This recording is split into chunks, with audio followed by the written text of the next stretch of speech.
الحمد لله رب العالمين والصلاة والسلام على رسوله الكريم وعلى آله وصحبه أجمعين. أما بعد، بواب الباب إمام ابن حجر رحمه الله في كتابه بلوغ المرام كتاب الصيام. ونبي هريرة رضي الله عنه قال قال رسول الله صلى الله عليه وسلم: لا تقدموا رمضان بصوم يوم ولا يومين إلا رجل كان يصوم صوما فليصومه. متفق عليه. وعن عمار بن ياسر رضي الله عنه قال: من صام اليوم الذي يشك فيه فقد عصى أبا القاسم. ذكر البخاري تعليقا وصححه الألباني رحمه الله. கணித்துக்குரிய அல்லாஹ்வின் அடியார்களே, நேற்று வரை நாம் அல்ஹம்துலில்லாஹ் அல்லாஹ்வுடைய மாபெரும் கிருபையினால் தொடர்ச்சியாக நாம் வியாபாரம் சம்பந்தப்பட்ட பாடங்களை பார்த்தோம். அது நேற்று கடைசி பாடமாக இருந்தன. இன்று நாம் வரக்கூடிய ரமதான் மற்றும் நோன்பை பற்றி சில மார்க்க சட்டங்களை அறிந்து கொள்ளலாம் இருக்கக்கூடிய நாட்களில். முதல் விஷயம், இந்த ஹதீஸ் புகாரி மற்றும் முஸ்லிமில் வரக்கூடிய ஹதீஸில் அல்லாஹுடைய தூதர் ஸல்லல்லாஹு அலைஹி வஸல்லம் கூறினார்கள்: ரமதான் வருவதற்கு முன்னால் ஒரு நாளோ அல்லது 2 நாளுக்கு முன்னால் நோன்பை நோக்க வேண்டாம் என்று நபி ஸல்லல்லாஹு அலைஹி வஸல்லம் கூறினார்கள். ஆம், ஒரு மனிதன் தொடர்ச்சியாக நோன்பை வைத்து கொண்டிருக்கின்றார் என்றால் அவர் வைத்துக் கொள்ளட்டும் என்று நபி ஸல்லல்லாஹு அலைஹி வஸல்லம் இங்கு கூறினார். இப்போ முதல் விஷயம் என்பது, நோன்பு என்பது அல்லாஹு தஆலாவால் கடமையாக்கப்பட்ட ஒரு பேசணுமா உட்காந்து வெயிட் பண்ணிட்டு பேசலாம். நோன்பு என்பது அல்லாஹு தஆலாவால் கடமையாக்கப்பட்ட, முஸ்லிம்கள் மீது கடமையாக்கப்பட்ட விஷயமாக இருக்கின்றது. இஸ்லாத்துடைய 5 தூண்கள் உள்ளன. அதில் முதல் பார்க்கும் பொழுது கலிமா, 2வது தொழுகை, 3வது ஜக்காத் அல்லது இன்னொரு அறிவிப்பில் நோன்பாக வருகின்றது. அப்போது பில்லர்ஸ் ஆஃப் இஸ்லாம் என்று சொல்லும் பொழுது இஸ்லாத்துடைய அடிப்படையான விஷயங்களில் ஒன்று நோன்பு.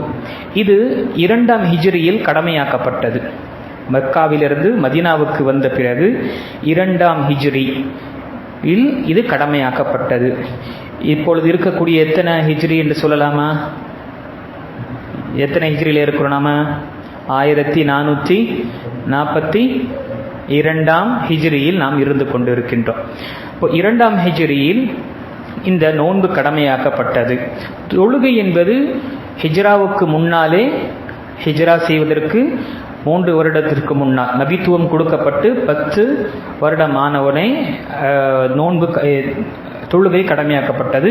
நோன்பு என்பது ஹிஜ்ரத்து பயணம், இந்த புனித பயணம் என்று மேற்கொண்ட பிறகு 2ஆம் ஹிஜ்ரியில் கடமையாக்கப்பட்டது. அல்லாஹுடைய தூதர் ஸல்லல்லாஹு அலைஹி வஸல்லம் தன்னுடைய வாழ்நாளில் 9 ரமதானுடைய நோன்பை நோட்டு இருக்கின்றார். 9 ரமதான் நோன்பை நோட்டு இருக்கின்றார் நபிகள் நாயகம் ஸல்லல்லாஹு அலைஹி வஸல்லம். முதல் தரத்தில் நோன்பு எப்படி கடமையாக்கப்பட்டது என்றால், விருப்பமுள்ளவர்கள் வைக்கலாம், விருப்பமில்லாதவர்கள் விட்டுவிடலாம். அவர்களுக்கு அங்கு ஃபிதியா என்று ஒரு காணிக்கை கொடுத்து விடுவது அனுமதிக்கப்பட்டதாக இருந்தது. அப்போ ஆப்ஷனலாக இருந்தது. விரும்பினால் வைக்கலாம், இல்லை என்றால் அங்கு அதற்கு பதிலாக நாம காணிக்கையாக ஒரு உணவை நாம ஏழைக்கு கொடுக்கலாம். இப்படி இருந்தது. அதற்கு பிறகு அல்லாஹு தஆலா இந்த நோன்பை கடமையாக்கினார். யாரெல்லாம் ரமதானை அடைகின்றார்களோ, வாலிப வயதடைந்த ஆண் பெண் இருவர்கள் மீதும் கடமையாக உள்ளது. ஃபமன் ஷஹித மின்கும் ஷஹர ஃபல்யஸும், யாரெல்லாம் ரமதானை அடைகின்றீர்களோ அவர்கள் நோன்பு நோற்கட்டும் என்று அல்லாஹ் ரப்பல் ஆலமீன் தன்னுடைய திருமறையில் கூறுகின்றான். ஆக இந்த சுருக்கமான விஷயத்திற்கு பிறகு ஹதீஸில் சொல்லப்பட்ட விஷயம், எந்த ஒரு நோன்பும் ஒரு மனிதன் ரமதான் வருவதற்கு முன்னால் ஒரு நாளோ அல்லது 2 நாளுக்கு முன்னால் எந்த ஒரு நோன்பையும் நோற்கக்கூடாது. நஃபிலான நோன்புகளை நோற்கக்கூடாது. எந்தெந்த நோன்பு நோற்கலாம் அல்லது யார் நோற்கலாம் என்றால், முதல் விஷயம், கடமையாக நோன்பு நம்மீது இருக்குமேயானால், கடந்த வருடத்துடைய கடமையான நோன்பு விடுபட்டது பயணத்தினாலோ அல்லது நமக்கு உடல் நலம் சரியில்லாத காரணத்தினால நோன்பை விட்டோம் என்றால் அங்கு நோன்பை பூர்த்தி செய்யலாம். ரமதானுக்கு ஒரு நாளுக்கு முன்னாலும், ரமதானுடைய பிறை தெரிவதற்கு ஒரு நாள் முன்னாலும் அதை பூர்த்தி செய்ய வேண்டும். 2வது நபர் மாதந்தோறும் அவர் 3 நாள் நோன்பை பிடிக்கின்றார். வாரந்தோறும் 2 நாள் நோன்பை பிடிக்கின்றார், திங்கள் மற்றும் வியாழக்கிழமை. இப்படி தொடர்ச்சியாக அவர் நோன்பை பிடித்துக் கொண்டிருக்கக்கூடிய நபருக்கு என்ன அனுமதிக்கப்பட்டது? ரமதானுக்கு 1 நாள் அல்லது 2 நாள் வரை அவர் என்ன செய்யலாம்? நஃபிலான நோன்பை நோற்கலாம். இப்போ நாம் விரும்புகின்றோம், திடீரென்று சரி நான் நோன்பு வைக்கிறேன் என்று விரும்பும் பொழுது ஷாபான் 15க்கு பிறகு நாம் நோன்பு வைக்கக்கூடாது. பொதுவாக நான் தொடர்ச்சியாக வைக்கவில்லை, சரி ஒரு விருப்பம் இருந்தது வைக்கலாம் என்றால் நாம வைக்கக்கூடாது, மார்க்கம் தடுத்திருக்கின்றது. ஏனென்றால் ரமதானுக்காக நாம் தயார்படுத்திக் கொள்ள வேண்டும். இப்போ இந்த ஹதீஸில் 2வது ஹதீஸில் நபி அம்மார் இப்னு யாசிர் ரலியல்லாஹு அவர்கள் அறிவிக்கின்றார்கள், யாரு சந்தேகமுள்ள நாட்களில் நோன்பை நோக்கின்றாரோ அவர் அபுல் காசிம் அல்லாஹுடைய தூதர் ஸல்லல்லாஹு அலைஹி வஸல்லமுக்கு மாறு செய்தார். அபுல் காசிம் என்பது அல்லாஹுடைய தூதர் ஸல்லல்லாஹு அலைஹி வஸல்லமுடைய குன்னியா, அவர்களுக்கு அழைக்கக்கூடிய பெயர். அப்போ இந்த ஹதீஸை பார்க்கும் பொழுது ஷேக் அல்பானி ரஹிமஹுல்லாஹ் அதை சஹீஹ் என்று கூறியிருக்கின்றார். எந்த அந்த சந்தேகமான நாள் என்று பார்க்கும் பொழுது ஷாபானுடைய அந்த 30வது நாள், 29 நாம் முடித்த பிறகு பிறையை பார்ப்போம். ரமதானுக்காக பிறையை நாம் பார்ப்போம். ஏனென்றால் 29 பார்ப்போம், 29 நமக்கு தெரியவில்லை என்றால் 30 நாம் பூர்த்தி செய்து கொள்வோம்.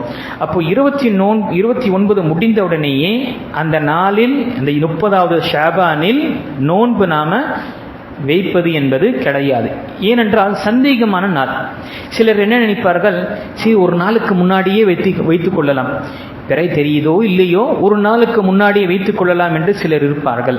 அப்போ அதுவும் தடை செய்யப்பட்டது. அதே போல சந்தேகம், இன்னைக்கு பிறை தெரிந்ததா இல்லையா என்ற சந்தேகம் இருக்குமே, ஆனால் அப்படிப்பட்ட நாளிலும் நோன்பு நோற்பது என்பது தடை செய்யப்பட்டதாக இருக்கின்றது.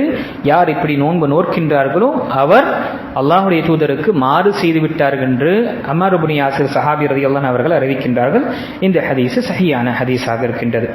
ஆக இந்த ஹதீஸில் நாம் அறிந்த விஷயம் என்பவர்களே, ஒன்று, நோன்பு என்பது நம் மீது கடமையானது. ஒவ்வொருவரும் நம்ம நோன்பு நோக்க வேண்டும்.